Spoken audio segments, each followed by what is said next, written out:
We're walking in the footsteps of Britain's first saint, here in St Michael's Church in St Albans.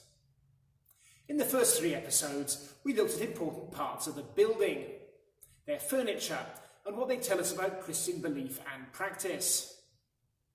Now, in this session, we're moving on to consider stained glass.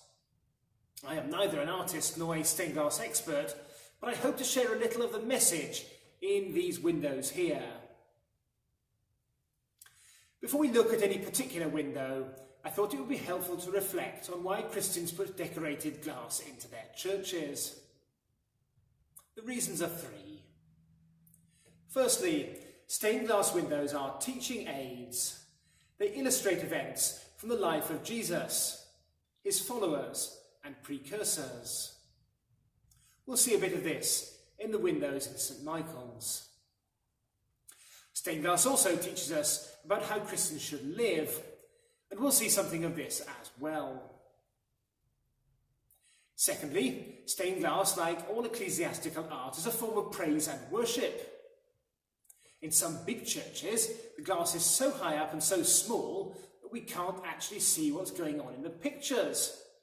And this means they can't teach us much, but the colours and images still bring us to our knees.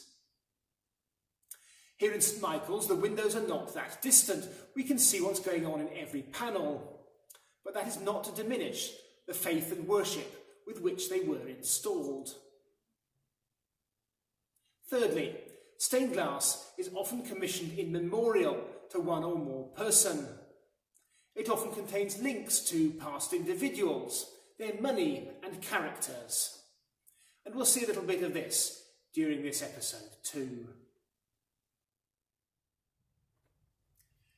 Christians have decorated glass since the Middle Ages. The glass here in St Michael's is a lot later than that, having all been manufactured in the 19th century. However, the windows here were painted and stained to look as if they're medieval. They're part of what is called the Gothic Revival, a period in which artists look back to the Middle Ages for their vision of what they thought the church and society should be like.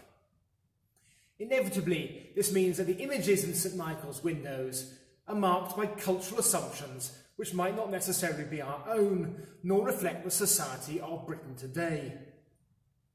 St Michael's glass, for instance, contains a preponderance of white adult males. And that's because the windows here were commissioned, made and installed by white adult men. The glass is a product of its time, and it's important that we are aware of this before we move on and look at it in detail. Unsurprisingly, the most popular subjects of the stained glass in St Michael's come from the Bible, and from the life of Jesus in particular. This is true of most churches. In some churches you will find a deliberate order in the stained glass, starting in the northwest corner of the building with figures from the Old Testament, moving east so that the cross and resurrection of Jesus are front and centre, before circling to the life of Jesus' apostles and later saints on the south. This pattern only works in the northern hemisphere, where it's underpinned by the quietly anti-Semitic notion that more light shines through the Christian heroes and heroines on this side than their Hebrew forebears on the other. Here at St Michael's, things are not so organised. The themes of the glazing jump around from one window to the next. They weren't planned in any particular order. Outside the church, however, you can find an echo of this principle of the sunny south side, because the graveyard is higher over here than on this side, almost certainly because it was once more fashionable to be buried on the south. In the absence of any particular order to the windows in St Michael's, I thought we would take the life of Jesus as the principal framework for our tour of the stained glass. Here in the north aisle, we begin with a rather faded depiction of Jesus' birth, as told in St Luke's Gospel. For some unknown reason, the window is laid out in the wrong order. It starts on the bottom right with Gabriel announcing to Mary that she will bear God's son. Then moving left to the birth of Jesus in a cattle shed, Then to the top right, where the angels tell the good news to the shepherds, before concluding in the top left with the visit of the shepherds to Bethlehem. The window includes a number of artistic commonplaces. Joseph is shown as an old man. Because he does not appear in the stories of the adult Jesus, unlike St. Mary, it is traditionally assumed that Joseph was older than Mary and had died by the time Jesus was grown up. An ox and an ass peer in at the manger. These animals are not in the biblical narrative, but are found in representations of Christmas from the Middle Ages onwards. Mary is shown as a good pious girl, reading and praying. She wears a blue cloak, her traditional colour. God's Holy Spirit can be spotted alighting on Mary in the form of a dove. And those lilies are another traditional symbol for Mary.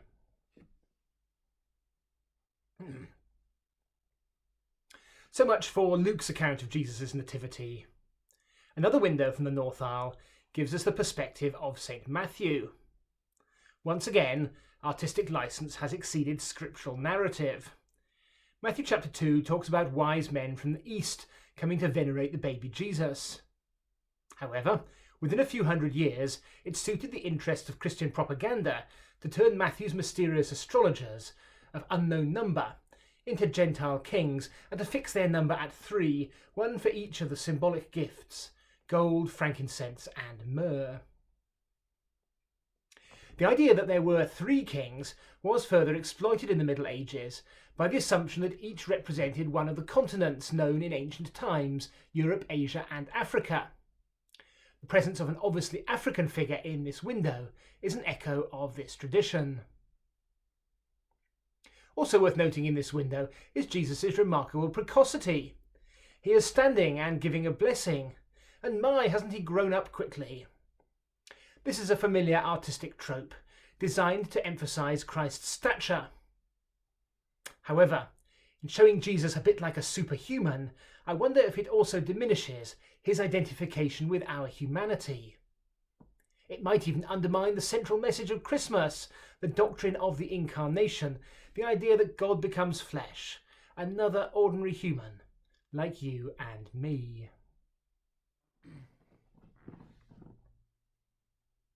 Our third and final window from the early years of Christ's life is located on the other side of St. Michael's, a lancet in the middle of the south wall of the Lady Chapel. Here we see the visit of the shepherds at the bottom. Next, the trip of Mary and Joseph to the Jerusalem temple when Jesus was 40 days old. And then at the top, we see Jesus' first miracle, when, as an adult, he turned water into wine at a wedding, the giveaway here being that large jug at his feet. This may seem an odd compilation of scenes, but they are linked by the Christian season of Epiphany. Epiphany means revelation or manifestation. The season runs from January the 6th through until February the 2nd. Epiphany tide is filled with firsts, as Jesus becomes known to new people and in different ways. Initially to the shepherds, then in the holy city, and finally through his miraculous deeds. The painter of this window has made a unique connection between the first and second scenes, not one I've seen anywhere else. During the trip to Jerusalem, which Christians call Candlemas, Jesus' parents were expected to offer 2 doves at the temple. It was the poor man's gift for the birth of a child. And what do we see in the bottom piece of glass above Mary's head at the manger? These 2 birds have not come to us from the biblical text. They can't be a coincidence. I wonder what the artist intended by including them here. Maybe he thought Joseph was a cheapskate. More likely, he intended to emphasise the poverty of the Holy Family and God's generosity. Joseph could only afford what God put into his hands. On a bigger scale, there might also be something here about continuity and comprehensivity. All parts of creation, even the little birds, are bound up in the tale of redemption, from life to rebirth, which is wrought by the Holy Child.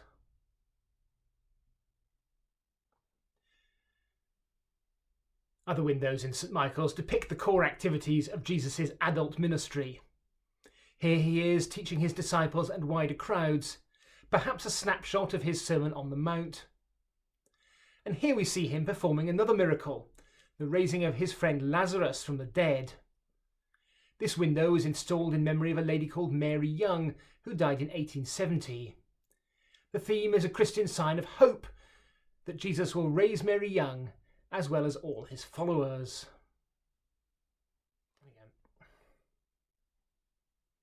As Jesus neared the end of his life, he took his favourite 3 disciples up a mountain and became illuminated before them with otherworldly brightness. This is the subject of the magnificent east window in St. Michael's.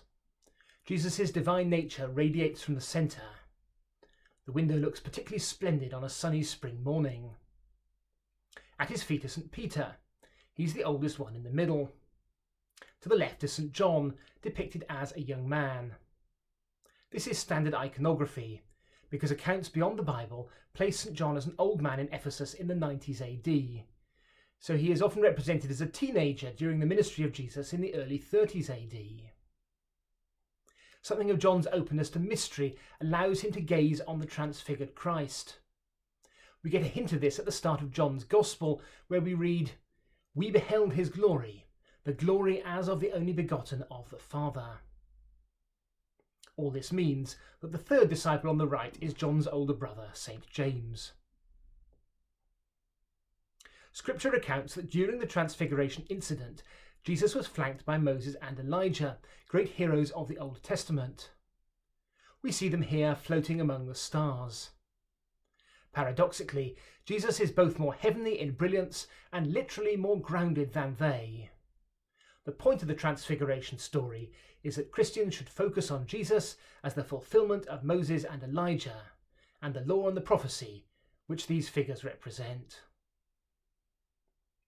Elijah is recognised by the raven in his hand, this bird having been said to have brought bread and meat from God when Elijah was exiled in the wilderness. Moses, on the other side, can be identified from the tablets of the 10 Commandments, which he was given by God. There's a subtle irony here. On the one hand, our Moses accurately holds the correct Hebrew division of the commandments. There are 4 commandments on one tablet regarding human behaviour towards God, and 6 commandments on the other about how people should treat one another. This ordering of the commandments got confused in the Western Church during the Middle Ages and was only recovered by Protestants at the Reformation. On the other hand, Moses is depicted with horns. This is very much a medieval error, based on a mistranslation by St. Jerome of the Hebrew of Exodus chapter 34. The Hebrew said that Moses' face shone when he met God on Mount Sinai. Jerome mistakenly read this as saying that Moses grew horns.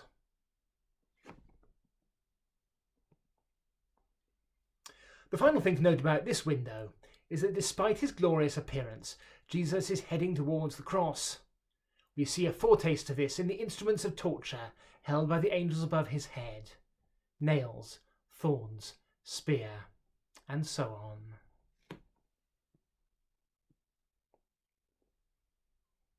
This brings us neatly to Jesus' death and resurrection, the themes of this window in the south wall of the Lady Chapel.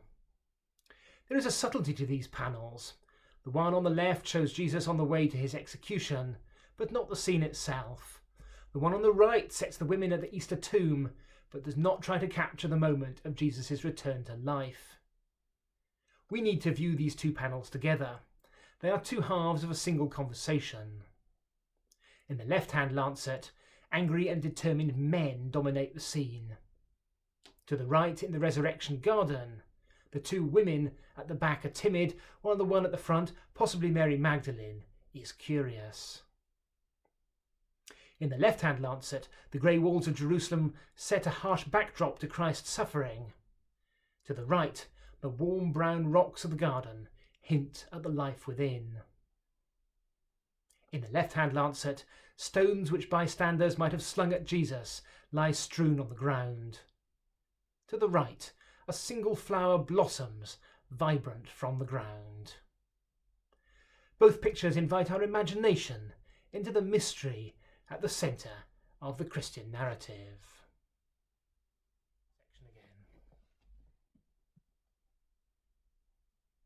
So much for Jesus' life and resurrection. St. Michael's stained glass also offers guidance about Christian living. This is especially seen in the east window of the Lady Chapel. 3 pictures down either side lancet capture people engaged in helping one another. How might we unlock these images? The clue lies in the middle scene on the right-hand side. 3 words announce, "Ye visited me." This locates these pictures as a representation of Matthew chapter 25, the actions which Jesus looks for among his followers, the sheep of his flock. On the left-hand side, the hungry are fed, the thirsty watered, and the stranger welcomed. On the right-hand side, the naked are clothed, the sick cared for. Note how the treatment involves pious recitation of the Bible. And the prisoner is visited, much to the apparent disgust of his jailer. What really puzzles me about these windows is the Star of David in the middle. Does this mean that the glass was given by a Jewish benefactor? If so, had this person benefited from the church's largesse and was giving thanks? Or was the donor claiming salvation on the basis of good deeds rather than faith in Jesus? Or was the donor an early sympathiser with political Zionism, that late 19th century, early 20th century vision of a Jewish homeland? I honestly don't know, but I'd love to hear your ideas, especially if you can tell me whether there's anything significant in the red and white colours of the star and the way in which the 2 triangles intersect with one another. It is an enigma in need of explanation. Having considered the Christian life, we come finally to a meditation on godly death. This window in St. Michael's chancel is a pastiche about heaven and earth. It is my favourite piece of stained glass in St. Michael's, not because it's particularly good artistry, it isn't, but because it's packed with pathos as well as a vital message about salvation. In the top half, saints in heaven adore Jesus as a sacrificial lamb. They are chastely divided into groups of men and women. Each carries a palm of victory. This is a vision from the book Revelation, chapters 5 and 7. In the bottom half, we see 2 major events in the life of a man and a woman. On the right, they kneel before the altar at their marriage. On the left, the man is lying on his deathbed with a pallid hue, and, oh so sad, a child kneels in prayer beside his mother at the foot of his father's bed. I think the top and bottom halves of this window talk to one another. They are intended to show how a goodly life on earth leads to heaven. The lower piece of text is a line from the hymn of praise called the Te Deum. It says of Jesus, "The Holy Church throughout all the world doth acknowledge thee." The upper text continues the Te Deum, praying for Christians on earth, quote, "Make them to be numbered with thy saints in glory everlasting." I read this window as a claim that the couple were among the saints on earth and hope to join the godly in heaven. Indeed, I wonder if we can see their faces among the saints above.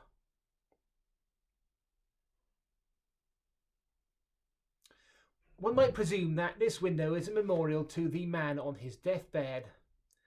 However, it is actually a memorial to a woman, Maria Siranka. I wonder if Maria is meant to be the dead man's wife. Is there a clue in the blue which the woman wears at her wedding, blue, as we have seen already, being the colour of Mary, the mother of Jesus? This episode has come full circle, beginning with the child of one Mary, to finish with another Maria placing her hope in that same child. Of course, such expressions of faith are ultimately why all these windows were made. And we too have peered through the art and imagination of others into that which is true for us as well. As the poet George Herbert put it, "A man that looks on glass, on it may stay his eye, or if he pleaseth, through it pass, and then the heaven espy."